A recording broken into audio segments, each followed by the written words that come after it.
Ladies and gentlemen, this is a Wired article. Musk's plan to reveal the Twitter algorithm won't solve anything. Simply uploading code won't explain the platform's inner workings, and it could introduce more serious issues. That's a Wired article. MIT Technology Review. The problems with Elon Musk's plan to open source the Twitter algorithm. It could introduce new security risks and do little to boost transparency. People aren't happy about it. The Verge. Elon Musk's plans are a huge can of worms. Talking about the algorithm. Changing the algorithm. Okay. Bloomberg. Elon Musk wants to open source Twitter's algorithm. Here's what that means. All right. So Elon Musk says that Twitter's algorithm should be open source. All of these articles talking about Elon Musk's fortune, Elon Musk's Twitter acquisition may bring these big changes, and then talking about open source algorithms. Okay. The next web, open sourcing Twitter's algorithm is more complex than Elon Musk implies. So with all due respect to these authors and publications, I think the owner of Tesla and SpaceX and the wealthiest man in the world, now, just because he's a billionaire, that doesn't mean he has wisdom. Wisdom to me is a lot more important than intelligence. But I do think that Elon Musk has wisdom.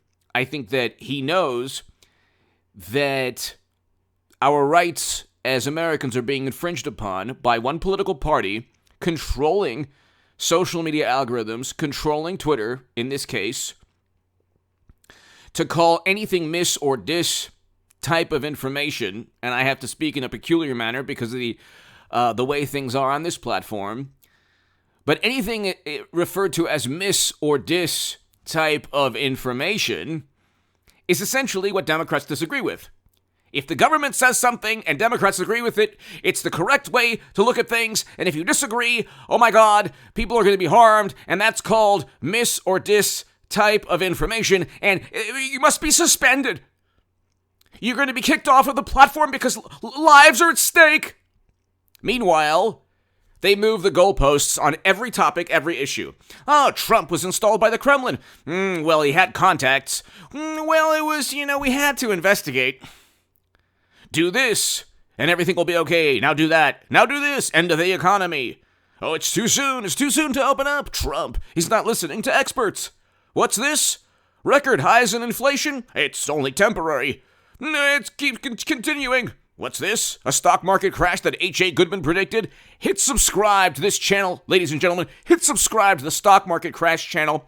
And ladies and gentlemen, every day from here on out, around 12 p.m. Pacific, around 2:30, 3 p.m. Pacific, around 5 or 6 p.m. Pacific, and then 8 p.m. Pacific, and then around midnight, I will try to upload 5 videos a day, at least 4. I will have a live stream tonight at around 8 p.m. Pacific tonight. I'm not going to be doing live streams every day, probably once or twice a week, but I'll start off the month of May with a live stream this evening, so be here. But about 5 times a day, check this channel at those times and check for the uploads. Because you're not always going to get notifications on this channel, but if you enjoy my work, just keep checking the channel. It'll help me share my videos if you enjoy them. And let's get to 200,000 subscribers. We're almost there. If you want to give a super thanks, I know sometimes I don't get to the super thanks and thank people, but I want to thank you very much. Sometimes I see them days after.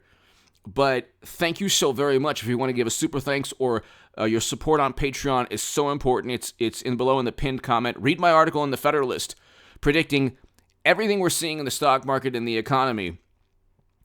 That was published in October in the Federalist. Read that article. It's below in the pinned comment. But ladies and gentlemen,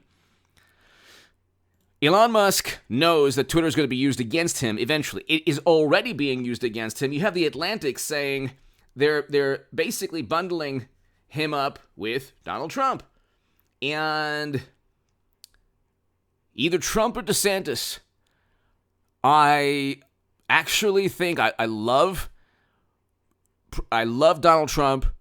Record low unemployment, Doha agreement that Biden botched, but it was still negotiated to get us out of America's longest running counterinsurgency conflict and war. Allocated Trump more funding to historically black colleges and universities than any president ever, made the funding permanent, signed an executive order combating anti-Semitism on college campuses, moved the embassy to Jerusalem, did like a lot of things that like he should be applauded, and first president to step foot in North Korea. President Moon Jae-in stated that Trump deserved the Nobel Peace Prize. Hundreds of thousands of new manufacturing jobs. Like I said, Abraham Accords. So many things that this man did. Donald Trump was a great president. Okay? The fact that we had a good enough economy to level tariffs at China shows you that the man had a strategy. We had record economic growth. Okay, Donald Trump was a great president. However, DeSantis doesn't elicit the type of emotions that Democrats will harness, would have harnessed on Twitter had they kept their the way things, Twitter in the way that it was running prior to Musk. But there's something about Trump's personality that gets Democrats to just obsess beyond belief. There's no logic or reason. It's just frothing at the mouth. Most apoplectic, hysterical type of reaction to anything Trump does. DeSantis, I think, would actually have an easier chance. I hope they run together, and it's Trump and DeSantis as his vice president, or if Trump doesn't want to run, then DeSantis, but I think Trump will run, obviously. Anyway, DeSantis is amazing, but The Atlantic, there's no point in engaging Elon Musk or Donald Trump on Twitter. You probably won't get what you want, but they will.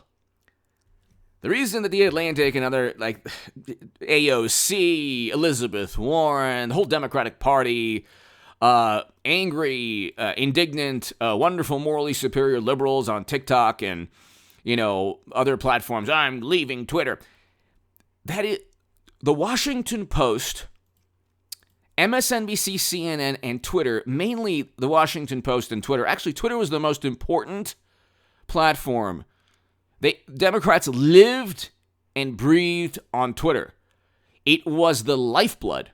It was a way to marginalize any viewpoint, to excommunicate anyone if they committed heresy or blasphemy, believing in something other than what was sanctioned by the experts, the Democratic Party, the adults in the room. The adults in the room are presiding over record highs in inflation and the worst geopolitical nightmare in modern European history. And interest rates are going up. As we're heading into a recession, the GDP contracted. We're going to have a devastating stock market. We're seeing a devastating stock market crash. I predicted all of this. Derivatives nightmare will take place. Hedge funds will collapse. There'll be a too big to fail moment. All of these things are taking place. You ended economic growth. You ended the U.S. economy like complete imbeciles and maniacs. And then you just flipped it back on like a light switch and broke the supply chain globally. We can go on forever. I wrote about this in October. It's only, unfortunately, going to get worse from here on out. Democrats will get completely obliterated in the House and the Senate, but, the economy, who knows where it's going to go at that point. By that point. The next 6-7 months are not going to be... They're going to be very difficult for this country. God bless America.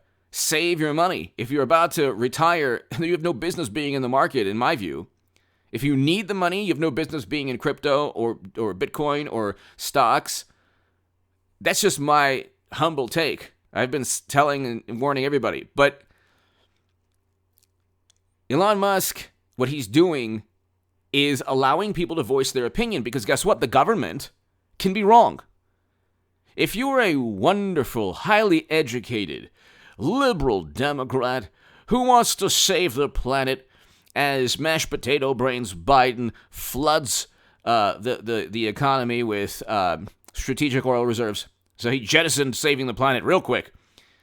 But Do you realize, and I'm speaking to if you happen to stumble upon this 10 minutes in, if you're a really highly educated, moral, liberal Democrat, beautiful person who can go up to other people, conservative journalists, and say, you're a horrible human being, as if anyone would care what you thought, you do realize the government could be wrong.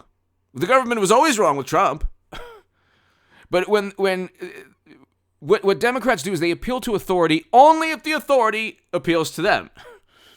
Then it's, oh, you disagree? Everyone agrees. No, you've fabricated a consensus by suspending or banning anyone on Twitter or anyone on other platforms, or harnessing the power of social media to marginalize and disparage and demean and silence and suppress any dissenting viewpoint. What they do is go after advertisers and go after, people's sources of income, because their ideas don't work. So the ideas on the left generally don't work. They can't be defended. They rely on absurd leaps of logic. This wasn't always the case. A great many Democrats, even 10 years ago, made sense on a lot of issues. Not every issue. I've become more conservative, like a lot more on the Second Amendment. I own firearms now. A lot. That's because of Twitter. I don't have Twitter anymore. I don't have Facebook. But there was, a threat on my life.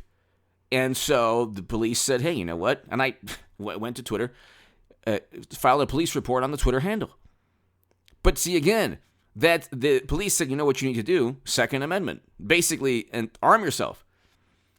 Protect yourself. And suddenly, I became a conservative at that moment. Gosh, we live in a great country.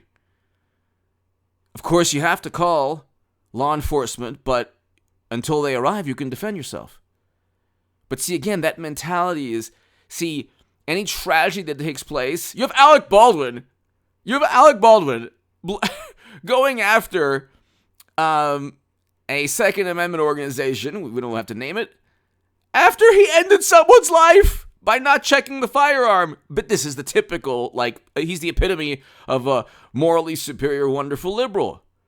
He ended someone's life by not checking the firearm, not even without the armorer there in the church. I did a million segments on this. It's all public record. The man ended someone's life. He's being sued by everybody. And then he's pontificating. But that's the thing. They don't live in reality. And they relied on Twitter to shield them from reality. On Twitter, AOC makes perfect sense. Oh my God, it's and that's why when Elon Musk said stop hitting on me, and then he deleted it, and then typical, I was talking about Mark Zuckerberg. No, you weren't. What kind of rebuttal is that? Everyone is so afraid that human beings will be able to speak their mind. The problem, however, is that the people who are upset with Elon Musk don't realize that there are laws governing and protecting citizens from harmful speech. There are laws in the books. You can also block people, and I'm sure certain words will be banned, which is fine. Certain, hurtful, horrible words. Okay. Other than that, you should be able to voice your mind and say, nah, you know what? The government run by Democrats, they're lying about this. I don't believe this. And then the indignation, you can't say that. You can't. These are from the same people who said that Trump was installed by the Kremlin. And that was the biggest, most conspiratorial theory of all time. They only believe in this absurd nonsense because they live in it's like a cult. Believe me, I was a liberal Democrat my whole life up until 4 years ago. I know. I was able to look and say, oh, you cheated Bernie Sanders. Where'd you hear that? This is the only time today you'll hear that on this channel. One reason to subscribe. They cheated Bernie Sanders and pontificated about democracy. They silenced people's speech and they pontificate about democracy. They push for interventions and force people to do this and that, and then they say Trump's the authoritarian. Trump is not an authoritarian. He's the antithesis of an authoritarian. They're the ones who worship intelligence agencies, who then leveled a whole bunch of nonsense at Trump and investigated Trump because his direct political rival deceived them or duped them or worked alongside them to investigate Trump. The U.S. government, just coincidentally, was a Democrat leaving office, investigating a Republican going into office. Gee, what a coincidence. Of course, if the reverse took place, they would never stand for it. Anyway, hit subscribe to this channel right now. He's going to change the algorithm on Twitter to find so people will understand why they're suspended if they ever get suspended. The same wonderful Democrats who say they're fighting authoritarians around the world are too frightened to actually deal with speech, to deal with views they don't like. Here's really quickly, if a liberal Democrat, wonderful, highly educated, very moral, stumbles upon this, very simple. If somebody says something horrible to you, which is what you do all the time, to people on the left and the right, I mean, the most vile, insidious, mean-spirited, diabolical people are also the ones complaining that, people are going to be mean to them on Twitter. But anyway, very simple. Somebody comes and says something nasty. Block them. Or just ignore them. You can do it. It's not that big of a deal. If somebody, actually breaks the law, like I've seen people do, to me, whatever, so then you go to the police and you file a report on the Twitter handle like I did. Very simple. Not difficult. And if Tucker Carlson or somebody says something you don't like, then you explain why he's wrong. And you form a compelling argument, convincing, compelling, fact-based argument that proves why you're right. It's not difficult. But see, you won't have, an entire platform suppressing Hunter's emails or, amplifying absurd nonsense about Trump and being installed by the Kremlin. I mean, the whole planet knew that it was basically one political side taking advantage of that platform. Now you're not going to have that going into the midterms and 2024, and they're already saying, oh my God, the sky is falling. It kind of is for the Democratic Party. This is what Elon Musk did is one of the worst things that could ever happen to Democrats. It's one of the worst things that could ever happen to Democrats. Their political chances just tanked because they won't have that. And nobody really, Facebook is not important. It doesn't really create news the way Twitter did. Anyway, give me your thoughts below. Hit subscribe right now. Be here every day from here on out around 12 to about 5, 8 p.m. Pacific, and then midnight Pacific. And subscribe to the Stock Market Crash channel. I have a very important segment today. Thanks, everybody.